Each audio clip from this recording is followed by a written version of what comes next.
It's 46 days to the presidential and parliamentary elections. Welcome to Joy News Prime with me, Samuel Kojo Brace. We're live on DSTV channel 421, GoTV channel 125, all social media handles, and around the world on myjoyonline.com. Coming up this hour, key government business in Parliament in limbo after Speaker of Parliament adjourned the House indefinitely following the political stalemate over the declaration of some seats vacant. Having regard to the public interest and the exigencies of the state of affairs in Parliament, I will proceed to, in accordance with Standing Orders 59, adjourn the House indefinitely. Plus, both the MPP and the NDC still insist they are majority in Parliament. We are not changing our positions. We see ourselves as the majority. We are fortified by the Constitution and the standing orders of this House, and we see ourselves as the majority. It is a notorious fact that we remain the majority caucus of this Parliament. We have details from a busy day in Parliament where the tensions were palpable right from 5 a.m. this dawn. Also, Public Sector Workers Union lashes out at Fair Wages and Salaries Commission over its handling of negotiations of its conditions of service, describing the current approach as despicable. Workers are being unreasonable, but workers use their own money to perform official duties. We'll bring you details as scores of people are denied access to services at 45 state agencies, including NIA, NCCE, GMET, and the Electoral Commission. My SIM card, I can't go for the SIM card because they said the Ghana card is damaged. And since it's damaged, I need to do replacement. So with this one, I can't even do call or anything. Now, flag bearer of the New Patriotic Party, Dr. Mahmoud Bawumia, challenges former President John Mahama to list NDC's intervention programs as he claims the MPP government rolled out 33 transformational programs in the last 8 years. And if you ask him to mention one policy that he has brought to benefit all Ghanaians, he'll find it difficult to mention one, just one. But he has been president before. Let's move on this particular story. William Atuguba is former Justice of the Supreme Court, and he joins us via Zoom to help us appreciate the happenings in Parliament and the Supreme Court over the past few days. I'm grateful to you, for retired Justice, for joining us here. Now, with the service of the Supreme Court processes on the Speaker, what does it, do to the makeup of the House? You see, the effect of the service. You're asking the effect of the service. So yeah, once the service has been done on the Speaker and he has acknowledged that, what does it do to the makeup of the House? The makeup of the House, in what terms? So, I mean, both sides are claiming majority. With the Supreme Court processes being served on the Speaker, who forms majority now? Well, in the first place, I don't know whether that's not a quasi-moot matter because Parliament is not sitting. It's a Johnson and I. And quorum will arise if the party is the Parliament is sitting. Nonetheless, as a legal question, court orders take effect according to their terms. When a court order is made, it's to be obeyed according to its terms, unless it's set aside. Okay. And so, at first, it was a deep-seated principle of the common law that if an act is null and void, it is automatically null and void. You don't even need court process. But later, there was a vote fast, probably on grounds of public policy, peace, and that kind of thing. And particularly in Ghana, it was said that notwithstanding the nullity of any court process, You can't disregard it. Your only way is to go and have it set aside. That's how to extricate yourself from its effect. Okay. Now, I mean, you see what's happening now.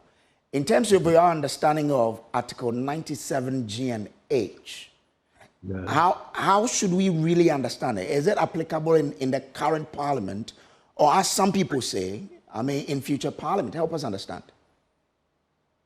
Yeah, I must confess that originally, when this matter arose, and I read those provisions, I thought they will relate to somebody, if somebody is contesting towards election into the next parliament, that this provision will not hold him as having crossed carpet. But I must confess that when I thought of it over and over again, and particularly the terms of the reasoning of the speaker was pronouncing on this matter, and even having regard to the realistic practice of the parties themselves. We all know of Michael Quest's time.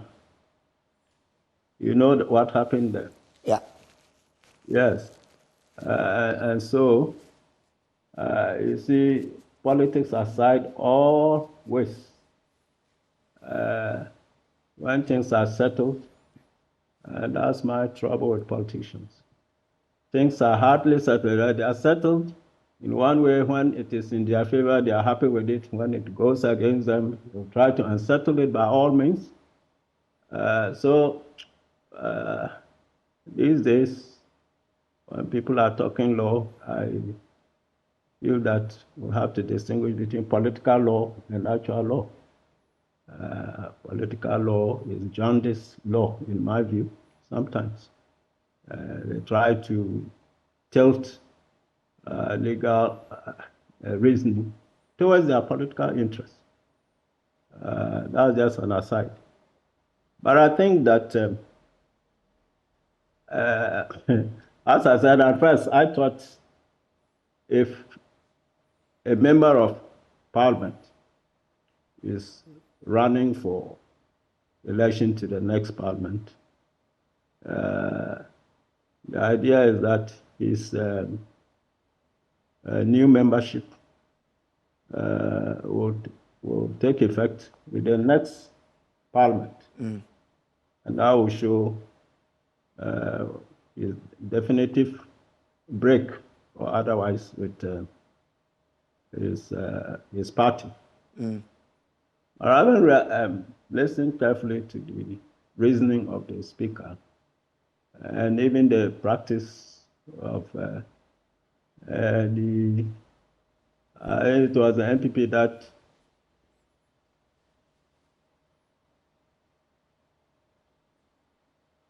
Well, we're still on with Justice retired William Atuguba. Okay.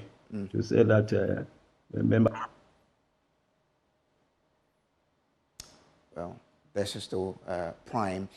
We are talking to Justice retired William Atuguba. He is a retired justice of the Supreme Court of Ghana, trying to make sense of what happened in Parliament. Okay, so let's go over to him now. So you were making a point about what your understanding is of Article 97H and G, because that is the basis of the controversy. So we want to understand, what's your understanding of that provision? Yeah, as I said initially, I thought if a member was running in the current campaigns as an independent of his party, to become independent in the next parliament. That's how I understood. His independence would be effective as from the next parliament if he got into that parliament as an independent candidate. But having listened carefully to the reasoning of the Speaker and the President at Michael Quay's time, and the party's own understanding of what amounts to leaving their fold, I think that it would be incongruous to say that when a person is campaigning as an independent candidate from his party, he can be said not to have left his party, crossed carpet, as it were. After all, crossing carpet is related to either coming in as a member of a particular party, and then you leave it and join another party, or seeking to remain in parliament as an independent candidate after having been elected on a particular party's ticket. Okay. So, I mean, it is incongruous to say that when a party, a member, decides to run independently for parliament, he has not yet crossed carpet. Okay. I mean, he is there in the open battling his own party. Now, with that foundation, made, what then do you make of the ruling by the Supreme Court, staying the ruling that the Speaker gave, pending the hearing of the substantive case? Yeah. Well, I wouldn't have gone in for a stay because stay normally will relate to court judgments and so forth. If the order is not emanating from the court, your powers of stay do not relate to it. What they can do is to issue an injunction in respect of whatever has been done. Okay. A stay of execution. Stay of execution relates to execution by resort to court processes. That's what execution is in law. So the Supreme Court erred in that? Well, I'm coming. Technically, those days of strict technical law, yes. But as time went on, the courts took the view that, I mean, if you don't just stick to the letter of the application, slavishly, if it can otherwise be justified, on some other ground, it can hold. So, because there are instances when a party takes a step, the court finds that it's faulty, and they say, "Oh, we'll treat it as another step, which is more regular." You understand what I'm saying? Mm-hmm. If there is a more regular step the party could have taken, but he takes a wrong step, the court can treat it as if he had taken the better step and entertain it. In other words, they will cure the lapse of the suitor.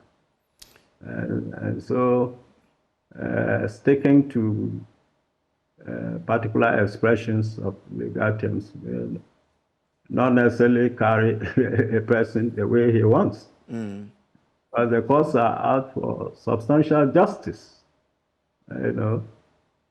Even statutes, originally statutes, according to British common law, were to be construed strictly. You know, there's nobody who hold that view. Look at the purpose, the spirit of the law. But originally, I mean, it was settled that once the wording of the statute was clear, that ended it, no matter the consequences and whatnot. But over the years, they tried to water down the rigidity of that principle. Currently, it is the purposive principle of interpretation that prevails. So do you agree with people who said the Supreme Court, I mean, erred in taking up this matter, that they shouldn't have sat on this matter, and you even alluded to that this was not a ruling, and therefore a ruling of the court, and so staying it wasn't what should have happened? Well, I think that the proper step would have been to go to the High Court, because specifically Article 90, let me read it, 97(1). A member of Parliament shall vacate his seat in Parliament. All kinds of situations. Then it gets down to F. If he resigns from office as a member of Parliament by writing under his hand address to the Speaker, or G, if he leaves the party of which he was a member at the time of his election to Parliament, to join another party, or seeks to remain in Parliament as an independent member. This is the kind of vacation of office that's involved in this matter, not so? Yeah. All right. Now, it goes on to Article 99, 1. All right, let me read it. It's a short provision. 99(1). The High Court shall have jurisdiction to hear and determine any question whether A, a person has been validly elected as a member of Parliament, or the seat of a member has become vacant. Okay? Yeah. So the question of vacancy of parliamentary office is given to the High Court, not given to the Supreme Court. Well, but the argument people put up is that this has to do with interpretation of the Article 97G and H, and that's why the Supreme Court is clothed with the authority to do that. You see, that's why sometimes there's a need to be very, very careful in handling constitutional matters of interpretation. It's a very tricky and involved matter. Yes, the Supreme Court has exclusive jurisdiction in the interpretation and enforcement of the Constitution. Nonetheless, the Supreme Court from the beginning held that where the provision is clear and unambiguous, there's nothing to interpret. So if a matter arises in any court, it can even be a district court, the lowest, once it's clear, they can go ahead and apply. In that case, they are applying the Constitution, not even they carry it to enforcement.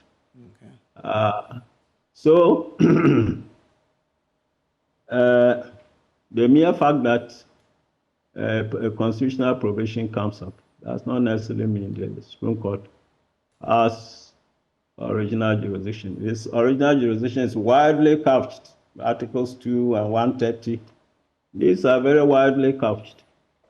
But we all know it's a worn-out principle of statutory construction or constitutional interpretation. You don't read the provisions of any statute or constitution or even any document for that matter in isolation. You read them holistically because they interact with each other. Without stating so in express terms, you will find that a blanket statement in the commencement of a provision is watered down by a subsequent provision without even reference to it. But the effect of the second provision cannot be ignored. And if it is a bit inconsistent, unless the inconsistency is such that it cannot be countenanced. But otherwise, it will have to be read as an exception to the general provision, you see. So, and even Article 130, which gives the Supreme Court its jurisdiction, this is your question about, the question of interpretation is involved. It solves it.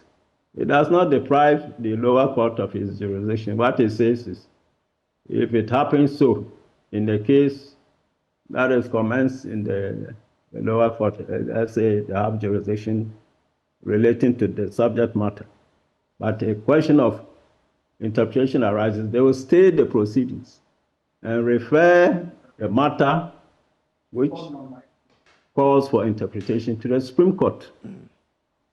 And stay the proceedings until they receive the interpretation from the Supreme Court and decide it otherwise. So you'll find that the Supreme Court, that's the remedy given to an interpretation issue arising out of a matter that is within the jurisdiction of a lower court. I can read it out to you, 130. 130.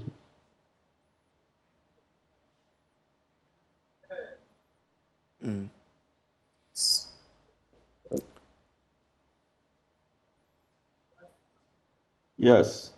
131.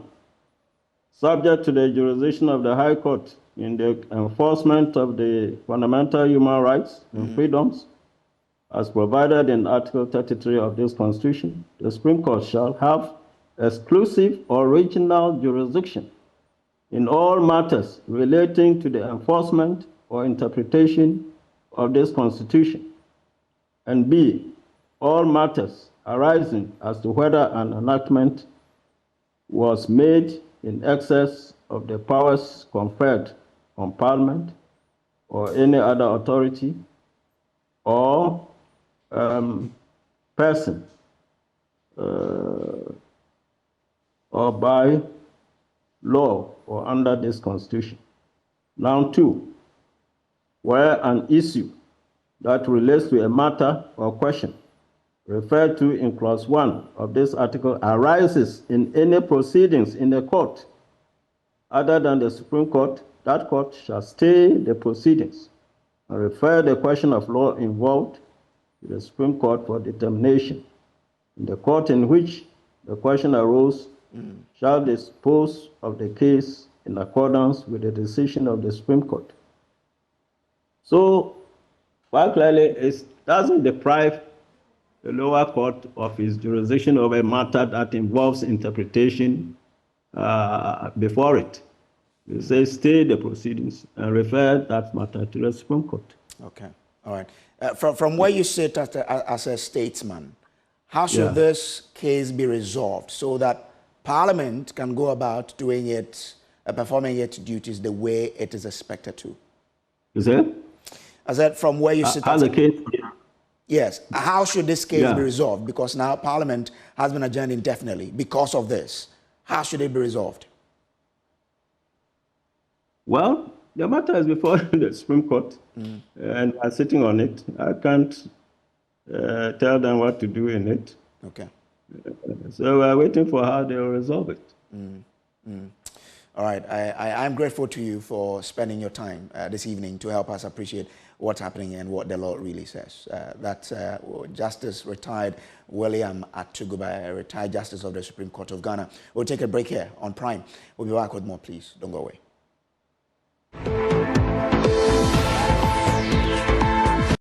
Now, Public Sector Workers Union has scaled up its fight for better conditions of service with scathing criticism of the Fair Wages and Salaries Commission's handling of negotiations for better conditions of service. Now, the strike, which enters day 2, has begun biting at some state agencies.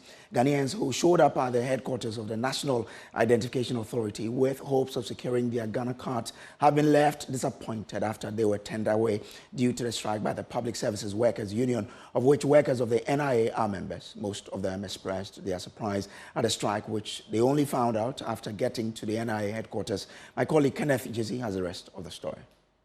Well, the strike by the Public Services Workers Union has entered its second day, and over 50 institutions and divisions in this country have laid down their tools over what they describe as discrepancies in the implementation of the single spine salary structure. Now, workers, including those at the Electoral Commission, some at the National Labour Commission, and other state institutions say they will not go to work until government heeds to their demands. One of the mostly affected places is the National Identification Authority, the institution that is mandated with the issuing of Ghana cards. Now, when we got here, there were empty seats. Usually when you enter this premise, you see a lot of these seats occupied by people waiting in line to get your National Identification Authority card, or otherwise known as Ghana card, issued to them. But it is not the case. I spoke to some of the agitated customers who have been waiting since morning, but to no avail. Because my SIM card, I can't go for the SIM card because they said the Ghana card is damaged. And since it's damaged, I need to do replacement. So with this one, I can't even do call or anything. You see, we are houseless and we want to take some Okarabi and be riding. And the person say we need Ghana card to guarantee it. And we need the motto. Yesterday we went there and the person say unless we bring the Ghana card. So this morning we call some officer. He said, oh, we should come here. So we came here.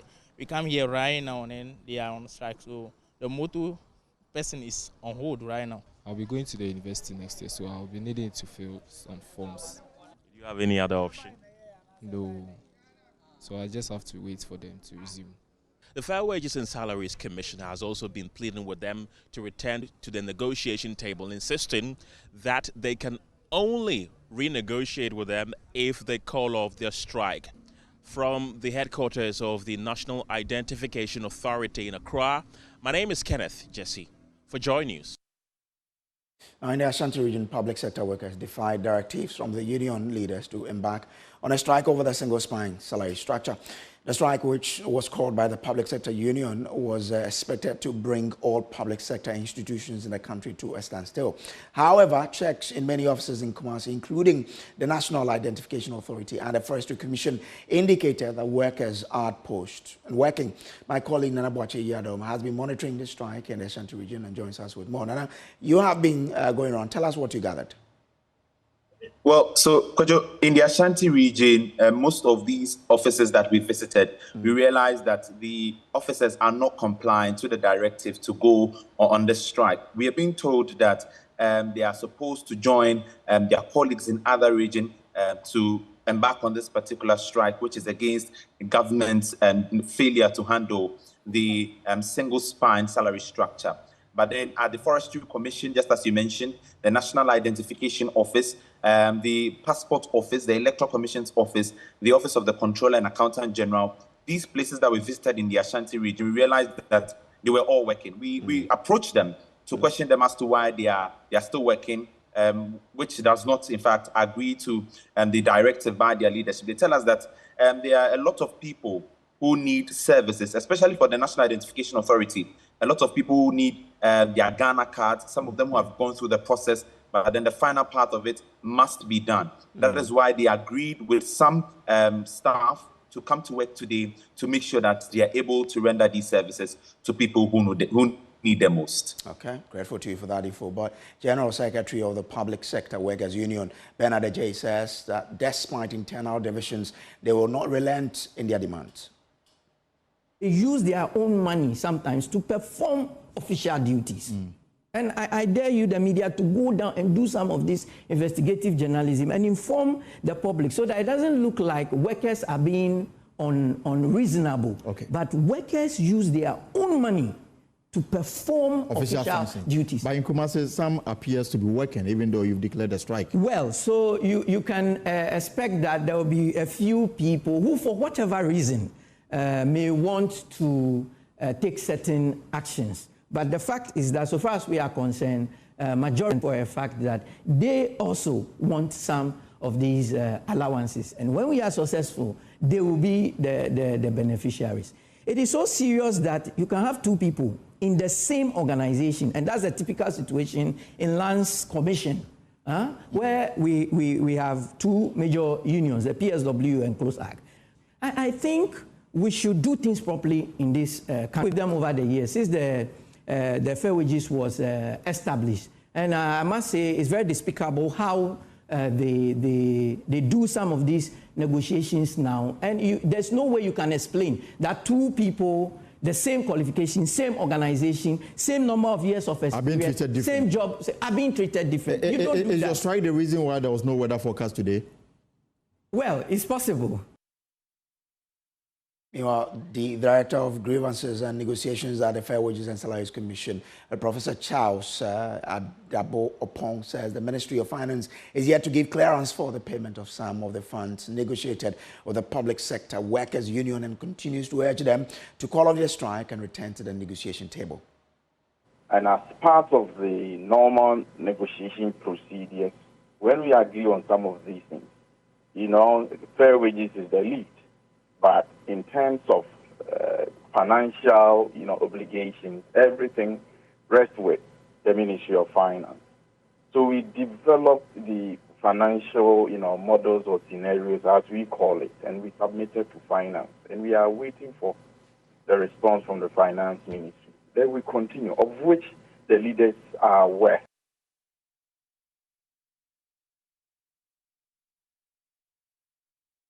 Now, the Ghana AIDS Commission is awaiting cabinet approval for HIV and AIDS clinical services to be incorporated into the National Health Insurance Scheme to improve investment case and sustainability assessment. Director General of the Commission, Dr. Kyerema Etuahene, engaging the media at the 13th National HIV and AIDS Partnership Forum held here in Accra to discuss national HIV response, noted the move will bridge the funding gap. You know that government has taken steps to ensure that we are able to breach the funding gap. And key steps are being taken to resource the HIV fund and bring in the HIV clinical services, under the NHIS, where we expect that HIV will be included in the NHIS benefit package. Dr. Etuahene highlighted the government's effort to resolve delays in the release of drugs and essential products that get held up at the ports. It is true that was a situation in the recent past, but it is no more. As the Honorable Chief of Staff said, a decision has been taken by government to make funds available to pay the National Health Insurance levy, ECOWAS and AU levies, in order to have delivered commodities by donors cleared immediately they arrive at the port. So recently a few containers came, and we have seen that decision of government is working. They were all cleared, with dispatch.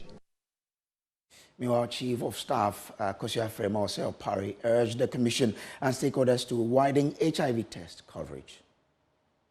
As we emphasize efficiency management, we should equally focus attention on addressing key challenges currently facing the response and concerns of partners, which include the following: low coverage and quality of HIV testing, resulting in extremely low performance relating to the 95 targets expected to be achieved by 2025.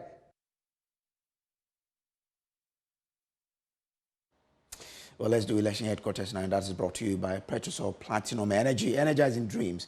The Chartered Institute of Management Accountants and the American Institute of Certified Public Accountants, together as the Association of International Certified Professional Accountants. Also by the German Ozone Medical Center, Alternative Therapy, Dental Wellness and Beauty, Chopbox Technologies, a convenience service, and Youth Bridge Foundation, bridging the gap for positive youth development.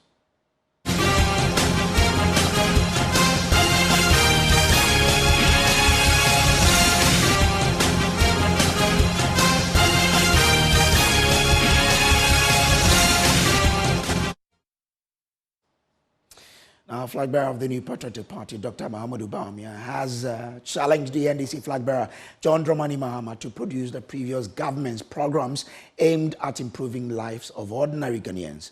According to him, the NPP government has rolled out at least 33 programs aimed at improving the lives of ordinary Ghanaians because the NPP should be voted into power again. He's been speaking in Adaklu on his tour of the voter region. Two people who are at the forefront trying to be president of this country. It's myself and the former president. We are the two people who are trying to be. The former president has been president before. You have seen all the work that he did. He was vice president and he was president. You have seen all the work that he did. And if you ask him to mention one policy that he has brought to benefit all Ghanaians, he'll find it difficult to mention one, just one. But he has been president before. Just one policy. If you ask me as a vice president what policies I've brought to benefit Ghanaians, I can mention 33 policies that I have brought to benefit Ghanaians that are working. So if you look at the two of us, you have to make one choice. And I believe that if you give me the opportunity, I will do a good job for Adaklu and I will do a good job for the people of Ghana. But I'm not only standing alone. Benjamin is here with me. And if you vote for me, I'm asking that let's make history. We've never voted for an NPP MP in Adaklu. Let's make history. Let's vote for Benjamin and vote for Bawumia. We are all number one on the ballot. Let's transform Ghana. Let's do something new. It is possible. Meanwhile, the NDC presidential candidate, John Mahama, has wrapped up his tour of the Greater Accra region, where he has been promising to modernize key markets across Ghana under the party's market enhancement program. Maxwell Agbagba has more in this report. The NDC presidential candidate John Mahama visited the Tema West, Lejukuku and Okaikwe South constituencies. He says a future NDC government will retool Ghana's security agencies. John Mahama says the NDC's market enhancement program will improve the state of all of Ghana's markets. There are many other programs that we have already indicated that we'll do. And if you look in the manifesto, you see the 120-day pledge. That is our social contract. And one of them is that in the first 120 days, we'll provide the seed money upfront for the Women's Development Bank. John Mahama also responded to a recent NPP advert mocking his promise to help small businesses grow, stating that the NPP lacks foresight when it comes to supporting businesses. The other time, I said that If you wanted to be a baker, we'll help you with the equipment. The other time I said we're going to help small businesses to grow. If you want to be a baker, we'll support you with the flour, money and everything you need. And I said those who want to start a poultry farm, we will help them with the hen coop and the chicks and the money to take care of the chicks. When they grow and lay eggs, they will make money when they sell the eggs and the fowl. Our friends in the NPP have done an advert mocking what I said. But they did not know even advanced countries reached that status through small and medium enterprises. Now, Deputy Minister of Water Resources and Sanitation, Amidu Chiana Isahaku, posited that based on the tremendous work that he had done in the last 4 years in the Sisala East constituency, he has no scintilla of doubt that he will be retained by the people of Sisala East. He cited the construction of 4 number 22-bed wards for 4 health centers in the constituency among the plethora of projects that he has executed. Amidu Chiana is seeking a second term in Parliament. No member of Parliament in the Sisala East has been able to serve for 2 consecutive terms, but speaking at the launch of the party's campaign in Tumu, he served notice that he is bent on breaking the jinx. Joy News' Upper West Regional correspondent Rafiq Salam reports from Tumu. Sisala East constituency, one of 5 swing seats in the Upper West region. No member of parliament since the return to constitutional rule in 1992 has been able to serve for 2 consecutive terms. However, Deputy Minister for Water Resources and Sanitation, Amidu Chiana Isahaku, is bent on breaking that virginity. Speaking at the party's campaign launch at Tumu, he posited that based on the work that he has done, the people of the Sisala East will renew not only his mandate, but will elevate Dr. Mahmoud Bawumia to lead the country as well. I have no doubt in my mind that the work I have done in the last 4 years as MP, coupled with the work the former MP Honorable Ridwan has done in the area of health, I have delivered 2 ambulances from my common fund and about to deliver a 3rd one. And I believe that the people of Sisala East appreciate my performance. And on the 7th of December, based on my performance and the performance of the MPP, number 1 on the ballot paper, Amidu Chiana Isahaku and Dr. Bawumia will be elected as Member of Parliament and President of Ghana. By his side was former Interior Minister and MP for Nandom, Ambrose Dere, who have an enduring appeal from the slew of supporters. Chiana in Parliament, he is an intelligent, indefatigable, committed, hard-working member of Parliament. We know that we are taking Sisala East constituency on 7th December. He also had midst of unlikely guests in the People's National Convention, PNC, championed by some constituency executives of the party who came to throw their support behind him. Leading the charge was the Sisala East campaign manager of the PNC, Mahama Bawa. And on behalf of the constituency chairman, we declare that anybody who is a PNC member and a committed supporter, we should all give our votes to Honorable Chiana come December 7th, 2024. The MPP in the Upper West region has set a target of adding at least 3 more seats to the 3 they won in the 2020 polls. Reporting for Joy News, Rafiq Salam, Tumu. And I am Samuel Kojo Brace in Accra, and that's how we wrap up today's bulletin. There's more news on myjoyonline.com.